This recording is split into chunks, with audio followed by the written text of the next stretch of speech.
And so good day guys, it's a great day today and I would be interviewing someone that is known in TikTok and also in Facebook and also in Instagram actually. And I would like to share to you why I'm doing this. I believe that the best way to learn is to interview people.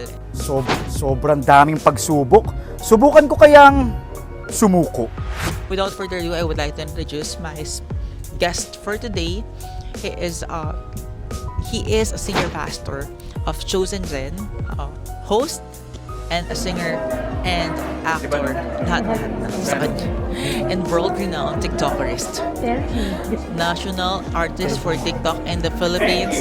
Let's all welcome Pastor Carl Pascua. Who are you? Aside from the things you mentioned, ang ganda ng national artist for TikTok. How I wish magkaroon talaga ng ganun na label o kaya ma-awardan tayo ng national artist for TikTok. But ako po ay kilala ng marami na seryosong tao pero hindi. Mabiro po ako, makulit po ako, marami po akong mga trip sa buhay, adventurous. Gusto ko po mag-travel pero konti pa lang po mga napupuntahan ko. Also, I'm a motivational speaker to different seminars and conferences. I love speaking with people. I'm a former college instructor. I love teaching.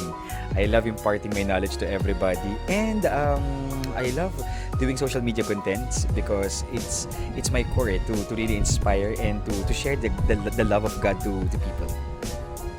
Okay, so what is your childhood dream? Tama ba mga ganun-ganun lang ako dito? Anyways, para siya nasa screen, pero gaganon ako, gaganon ako. Okay, explain ko sa inyo talaga, diba? So, what is your childhood dream? When I was a kid, I dreamt of being an astronaut. Para masungkit ko ang mga bituin. Para lang makahiling, nasana'y maging aking puso mo at damdamin. But seriously, gusto ko talaga maging astronaut kasi I love books before na may galaxies, may mga black holes. Sabi ko, kaya meron doon, So far, hindi pa naman siya nasusunod. Hindi pa naman siya natutuloy. Tapos naging pangarap ko din pala na maging painter. Mahilig ako sa arts. Pinangarap ko rin maging doktor. Lahat naman ng mga bata. Pag tinanong mo kung bakit, para pagalingin ng mga may sakit. Ayan, so ngayon naman doktor naman siya spiritually. Wait, anyways, i-check ko lang ulit yung sa. Since you mentioned your childhood dream, what is your frustrations naman?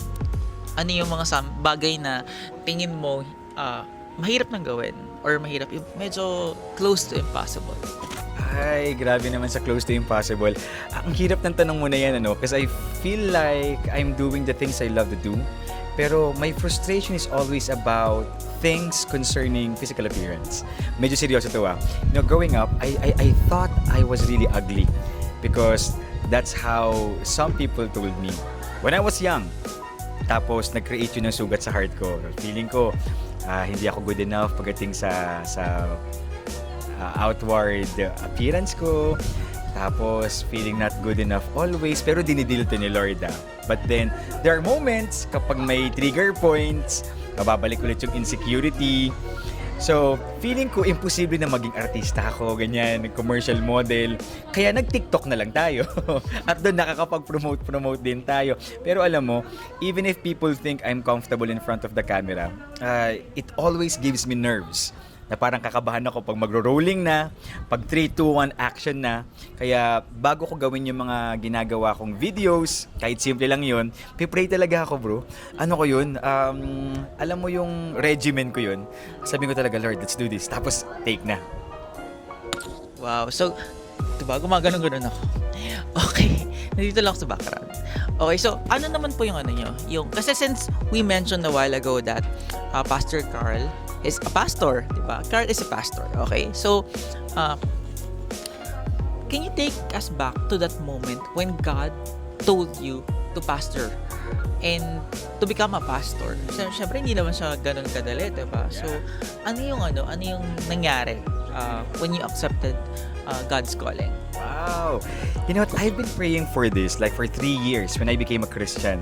Ang tanong ko lagi kay Lord, God, ano gusto mo ipagawa sa akin? Because I don't want to start anything that is not coming from Him because it will not prosper. But anything that comes from the Lord, there is a blessing.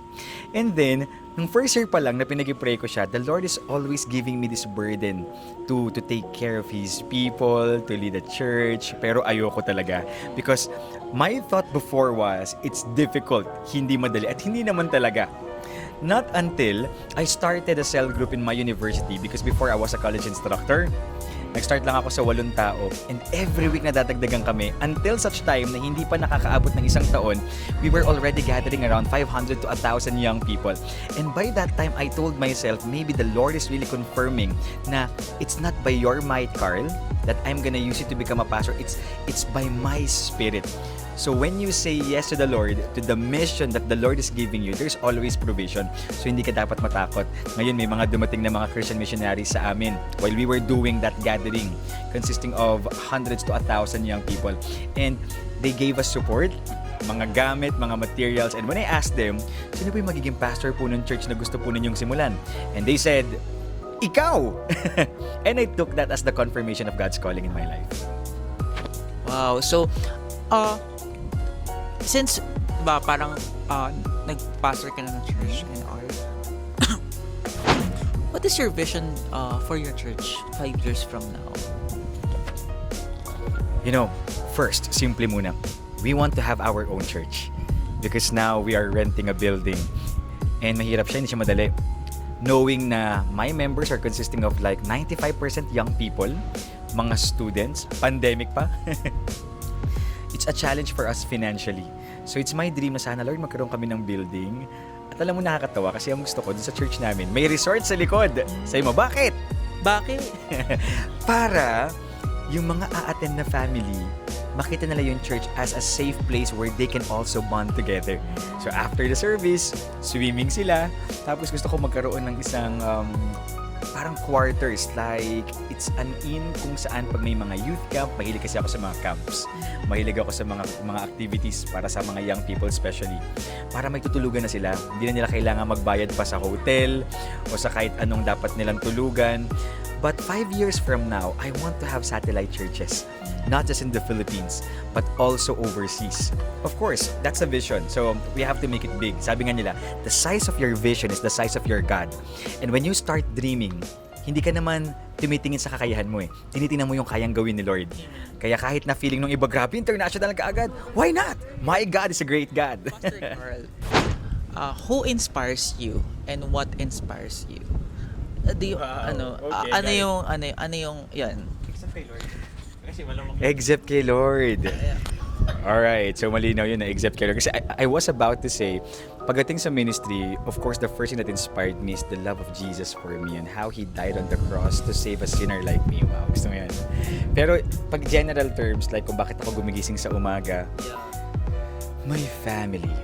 I am a family-oriented person. Mahal na mahal ko si mama at si papa. And mula nung laking hirap kasi ako. Alam mo, lumaki ako na no permanent address kami. I was born in Baguio City. I was raised there for 12 years. At sa 12 years na yun, hindi kami nagkaroon ng sarili naming bahay. And I keep on dreaming, God, sana magkaroon kami ng sariling bahay at lupa. Parang ganyan palagi. And then dati nanonood ako ng mga palabas na Once Upon a Time gaya niyan. Tapos yung pwede mong hilingin yung isang bagay mangyayari. Dati noon, sakit ang heart ko. Pag pinapagalitan ako ni mama at papa, pinapalo nila ako. Minsan winish ko sabi ko, pwede bang magbago yung parents ko? Iba na lang, mga mayaman, artista, parang ganyan. Pero nung lumalaki ako, doon ko na-realize na kaya pala ganun yung mga magulang, especially sa amin kasi hindi naman pare-pareho. Kaya pala naging mahigpit sa amin si mama at si papa kasi mahal nila kami. At ang sabi ko palagi, Lord, sana bago mo ako kunin, bago ako pumanaw sa mundo, mapangiti ko lang ng sobra yung mama at papa ko. Gusto ko lang silang mapasaya. So aside from my ministry, I really want to go back to my first ministry, which is my family. And that always inspired me to keep going. That inspires me to keep going. Kunyari, in your tawag doon, eulogy, what do you want people to talk about you? Chris, si Carl ganito, si Carl siya yung, ano yung mga bagay na, do you want to leave this earth? Ano yung legacy na gusto mong i-leave? Wow, that's so difficult. I cannot think of the beautiful words that would yung para bang i-engrave sa ano ko, no, dun sa tomb ko. Wala pa akong maisip eh, but I want to take it this way, to have it this way, like a broken person, an imperfect person, loved by a perfect God. That's the legacy I want people to know about me, like an ordinary person with a big heart for people. Kasi alam mo, dati, ang isa sa pinaka-ayoko is malimutan ako ng mga tao.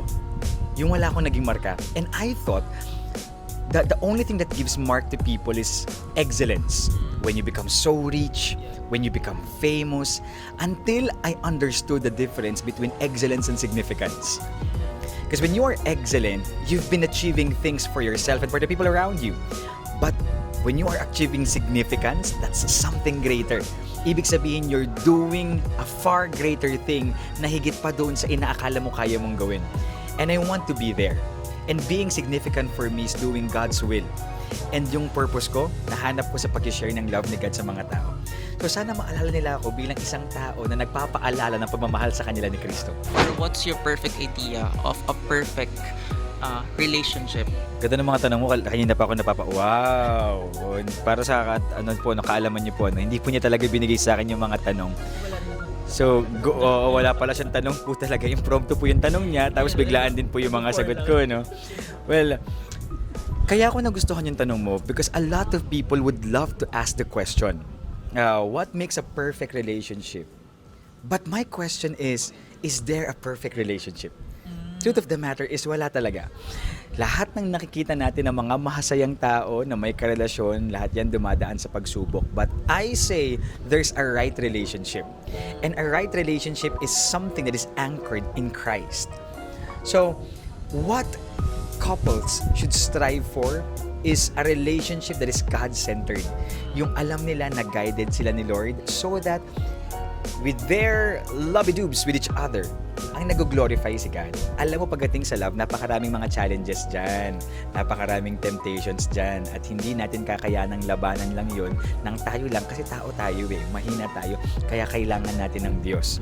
I'm not saying if you already have God at the center of your relationship, if you declare that He is the king, no other king in your relationship, nice shirt. By brevity. It's so nice. No other king. Pag sinabi mo natin, I'm declaring that there's no other king in our relationship, but God, it doesn't mean hindi na ulit kayo mag-aaway. Pero alam niyo yung prinsipyo ng pagpapakumbaba. It doesn't mean hindi na kayo magatampuhan, pero alam niyo yung prinsipyo ng pag-aayos. Because God is at the center. Now, other things that I can add. Love is not enough to make relationship work. That's too ideal. Mahal ko kaya mag-work. Mahal ko kaya mag-work. No. There should be trust, respect, understanding. And sometimes you also have to go practical. Na pag pumasok ka sa isang relasyon, hindi iyan isang bagay na papasukin mo lang kasi nagustuhan mo at naramdaman mo, pag-ipunan mo. Pinaghahandaan po ito. Seryosong bagay po ang relasyon. So, you invest not just your emotions with each other, but also your time, your effort, and your belongings. Alam mo yun?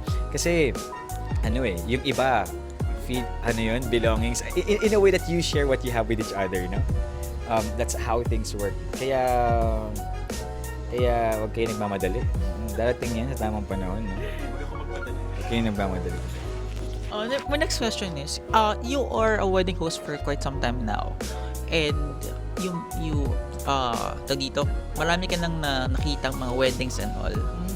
Do you have a particular wedding that you witnessed that has touched you? We're now moving forward to our fast song. Fast song? Yes, I would be giving you some questions and you would answer it with a song. Okay. What is your wedding song?